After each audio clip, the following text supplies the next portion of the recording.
at this point, when it's picking up a carbon dioxide molecule, if there's more oxygen gas inside the plant's leaf than there is carbon dioxide, it's more likely to pick up oxygen than it is carbon dioxide, which shuts this whole system down. It actually destroys Rubisco, and so it could cause the plants to die. That process is called photorespiration, when Rubisco begins picking up oxygen gas instead of carbon dioxide.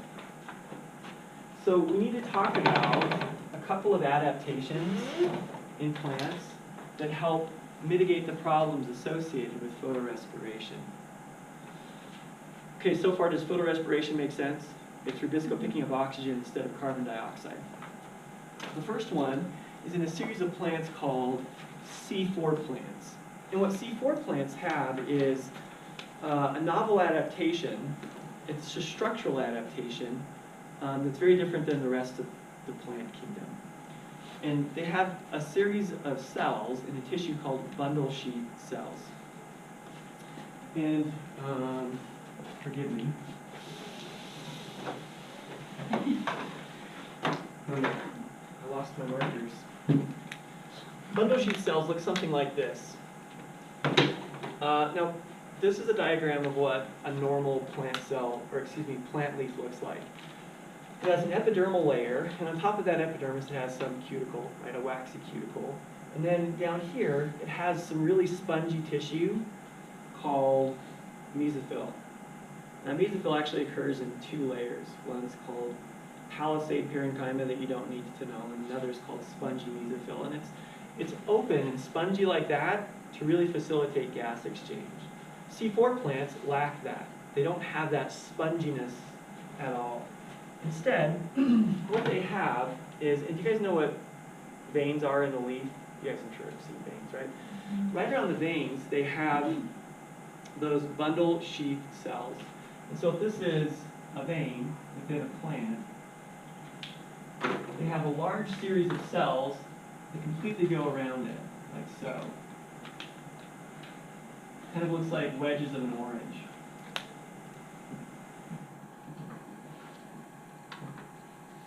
And what's novel about that, and these are the bundle sheath cells,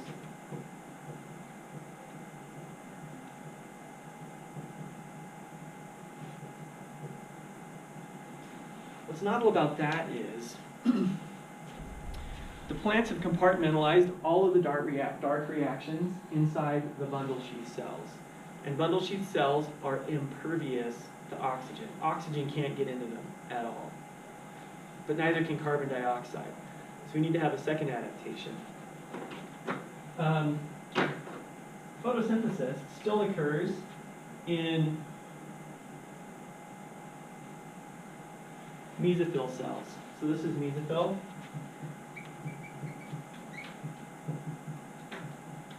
Right here.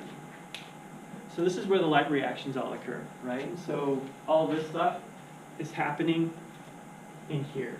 So this is light reactions.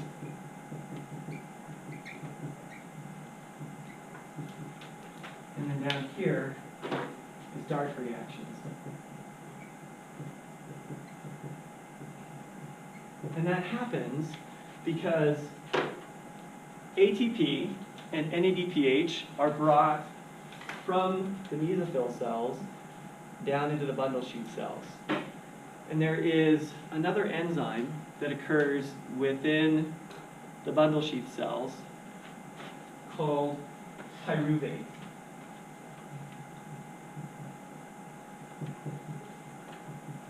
Now, pyruvate's a really interesting molecule, and you guys are going to see it again when we talk about cellular respiration.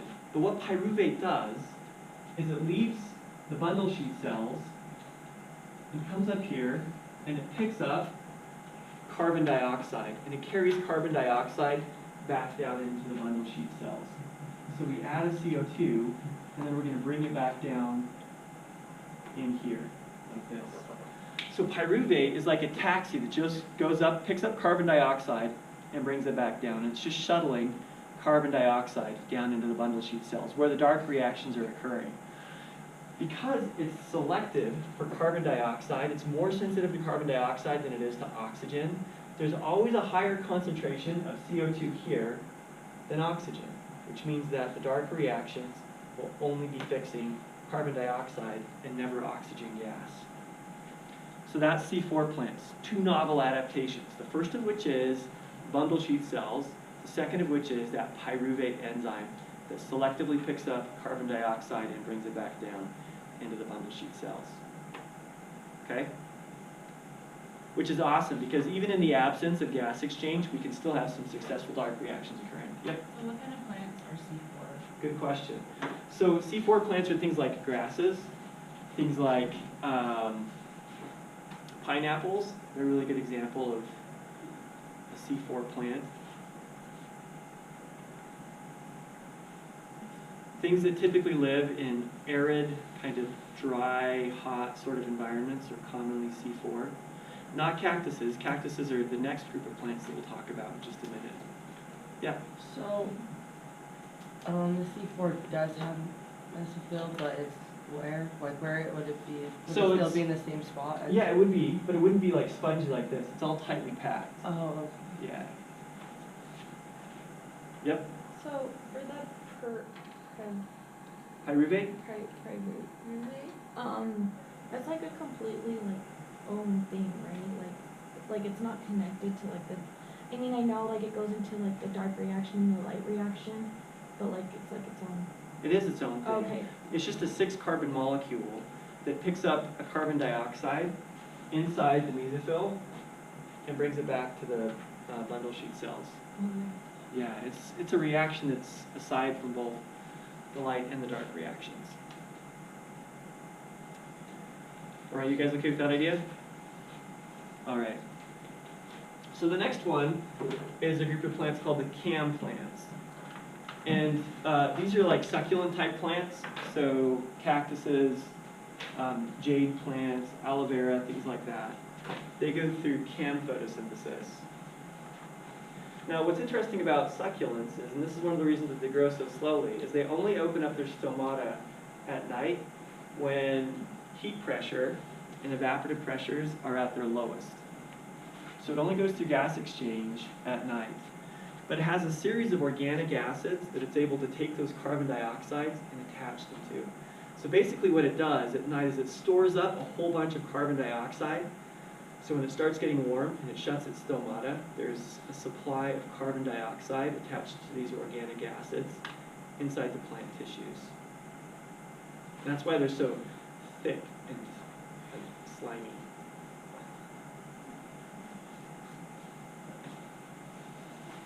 Okay, so the novel adaptations in cam plants is they only open their stomata at night, and they attach their carbon dioxides at night to organic acids.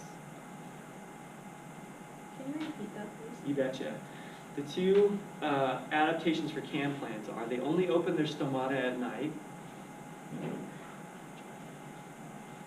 and they attach carbon dioxide to organic acids.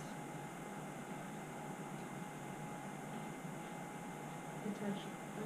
Carbon dioxide, CO2, to organic acids. Okay.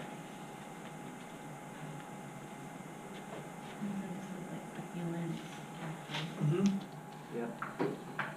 So this is another picture of our C4 plants. So what you can see is we have our bundle sheet cells down here, and this is going to be where one of the veins is. And pyruvate is coming up here, picking up some carbon dioxide, and then bringing it back down here into the bundle sheet cells. And this is where the dark reactions all occur. And then this is a cam plant. Cam plant, CO2 gas exchange is only going to occur at night, and that carbon dioxide is all attached to an organic acid, and it's stored throughout the day. And as it's needed, those organic acids are metabolized. Okay, questions about photorespiration? Okay, so then what I want to do now is just start chapter 7. I want to introduce the content from chapter 7.